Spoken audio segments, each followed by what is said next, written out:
Madanapalle Congress party కార్యాలయంలో ఈరోజు 77వ గణతంత్ర దినోత్సవాన్ని చాలా ఘనంగా జరుపుకోవడం జరుగుతూ ఉంది. ఈ రోజుకు భారత రాజ్యాంగాన్ని పరిపాలనలోకి తీసుకొచ్చి 77 సంవత్సరాలు అవుతూ ఉంది. 1947లో స్వతంత్రం వచ్చిన 2 సంవత్సరాల తర్వాత సంపూర్ణంగా మన దేశాన్ని మనం ఏ విధంగా పాలించుకోవాలో సూత్రాలన్నింటినీ పొందుపరిచి 1950 జనవరి 26 తేదీ నుంచి గణతంత్ర దినోత్సవంగా మనం జరుపుకుంటున్న ఈరోజు భారత రాజ్యాంగాన్ని అమల్లోకి తీసుకొచ్చి మన దేశానికి గర్వకారణమైనటువంటి ఈరోజు మనము దేశం యావత్తు ఘనంగా జరుపుకుంటాం.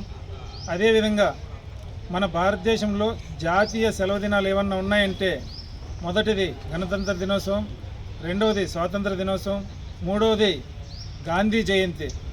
ఈ మూడు మనం చాలా ప్రత్యేకంగా ఘనంగా జరుపుకునే సెలవు దినాలు భారతదేశానికి.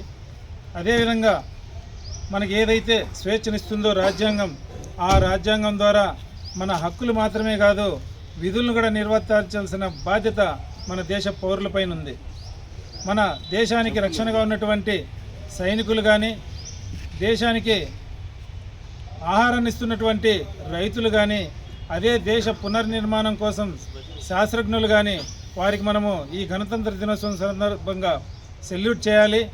మరొకసారి కాంగ్రెస్ పార్టీ తరఫున మదనపల్లి ప్రజలకు, మన జిల్లా ప్రజలకు, దేశం యావత్తు అందరికీ గణతంత్ర దినోత్సవ శుభాకాంక్షలు తెలుపుతూ సెలవు తీసుకుంటున్నాను.